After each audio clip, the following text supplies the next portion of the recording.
Sila ang nagparubog sa ating bansa. So sana, kung mapaalis natin si mga no more Marcos ever and ever again in our country, then we will have to start over and over again. Ayusin natin ang bansa natin with the leadership of what we believe si Inday Sara na isang Lai Duterte na magpapatino.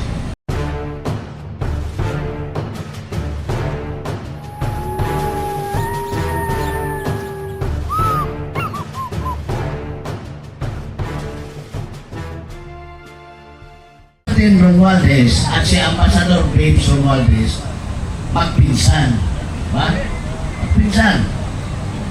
Eh, may utang pala, may lupa si Babes Romualdez na pininta niya kay Martin. Pero hindi daw binayaran ni Martin. Grabe naman yun. Hindi niya binayaran ang maling malita. Baka yung malita niya nasa Pacific Ocean na, nasa kay sa barge. O ano ibayad niya? Diba? So ngayon, diba si Martin, may utos din si Bongbong Balang at si Lisa kay Babes Romualdez na ipitin niya si Martin. Ipitin niya si Martin. Yes, sandali, binuksan na. Maaaring tumati muna ang bawat Yan isa. lang mga kataan. Kasi dito tayo. Kasi mainit eh. Ha? Diba? So, Dito na tayo. dito po, paupo. Lagyan mo ng marshal dyan at dyan mag-traffic. Kasi mainit dun eh. Sige, Jose. Hindi tayo makapagsilatan dyan. Baka mahiblat ako.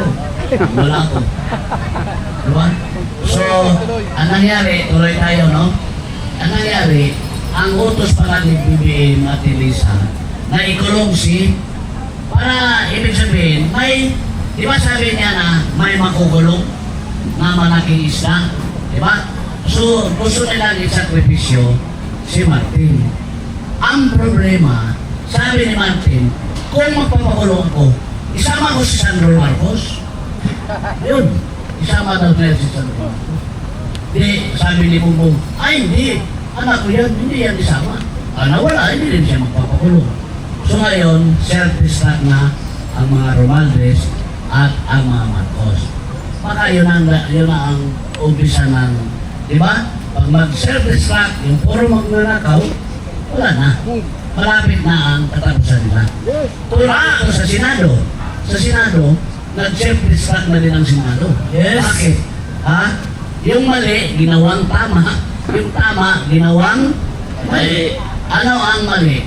Yung Blue Ribbon ni Tulfo na putol. Oh. Diba? Bakit siya nag-Blue Ribbon na putol? Dahil mapupulgar sila eh. Yes. Eh bakit kanina? Kung ako lang pa rin, pumunta na ako isa doon. At sinabi ko doon, ikaw Tulfo, ikaw ang nalipisi ka sa amin, na ikaw man dapat ibisalin na tumanggap ka, ako lang bigay sa iyo eh. Yes, Jose. Diba? Jose, Ha? correction na. Grabe, mag-ikin, Marines. Hinahantay lang. Binigla Kasi ituturoan nila si Tulfo. Na tumaga pati si Soto. Kung sino-sino ang maganda sa ngayon. Oh, kaya lang, ang ginawa ni Matibag, nandun yung CIDT, di ba? Nagalibay lang sila na arestuhin si Diskaya. Hindi naman eh. Kasi bakit arestuhin si Diskaya? Kulong na yan eh. Di ba? Nilulungkot lang tayo. So, nandun si Matibag, dahil pag may Marlins na pumunta doon, i-contempt, tsaka pag-contempt, ay sabihin, pinanggaling kayo. O, contempt. O, aresto kayo sa Sandin and Arms, ikulong. Saka kunin ng NBI, sa custody ng NBI, at ikulong ang 18 Marlins. So, yun ang katotohanan na talagang loko-loko itong mga Senado na pinamunuan ni Gatchalian. Pero mo, anong mali ginawa nila? 12 lang sila, majority. Ang 12 ginawa nilang tama. Mali yun eh. Kahit sinong tanongin, kahit ordinaryong estudyante, bata, sabi, ang 20 plus 1 is 12. 13. Yun ang sinabi ng batas. Yun ang, kaya nga mahilig sila sa mali dahil Mali din yung amo nila eh. Di ba si Bongbong Mahal, mali? Ang tama, ginawang mali. Ang mali, ginawang tama. Yun, lahat na sila, so nagkagulo na. Nagkagulo na ang mga Romualdez at Marcos, nagkagulo na ang Senado. All the institutions in government are now dysfunctional. Ano yung gawin natin? Tayo man ang gobyerno, tayo man ang taong government, tayo man ang representan, tayo man lahat, ano, bakit sila nagkan? Ano ang antayin natin? Ha? Dysfunction natin gobyerno. Dysfunction meaning kasi wala nang nag-function. Kasi hindi naman sila nanawala sa ating saligang batas. Sino bang gumawa ng saligang batas? Diba tayo? We ratified a constitution because we are the sovereign people of this country.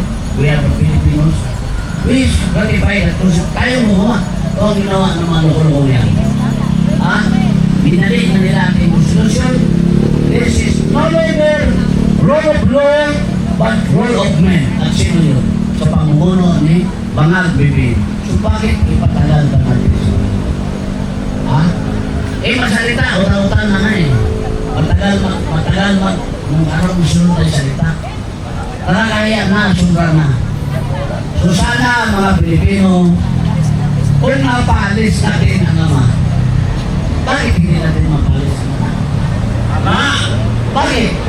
Eh, disinin naman nila yan eh.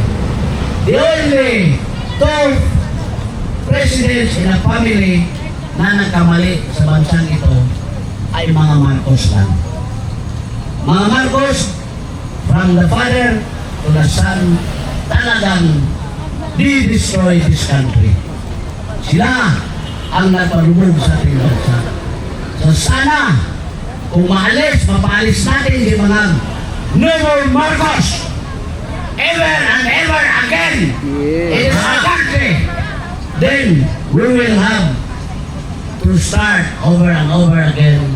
Ayusin natin ang bansa natin with the leadership of what we believe si Inday Sara na isang lahing Duterte na magpapatino sa ating bansa. Ituloy yung pinag-umpisan ni Tatay Digong na sinira ni anak na Marcos na Bangag. So yun lang ang bigay ko sa iyo. Isunod mo na ang sino magsalita, ikaw na naman. Yes. Sino po ang gustong magsalita, pumunta rito, magpahayag ng kanilang mga saloobin, pero mayroon lang po tayong rules na bawal magmura. Kaya nga hindi na ako masyadong nagsasalita ngayon dahil mahirap na. Hindi tayo mapagpigil. Kaya we invite everyone na magsalita, magpahayag ng saloobin laban sa nangyayari ngayon. Kanina po, ikwento ko lang,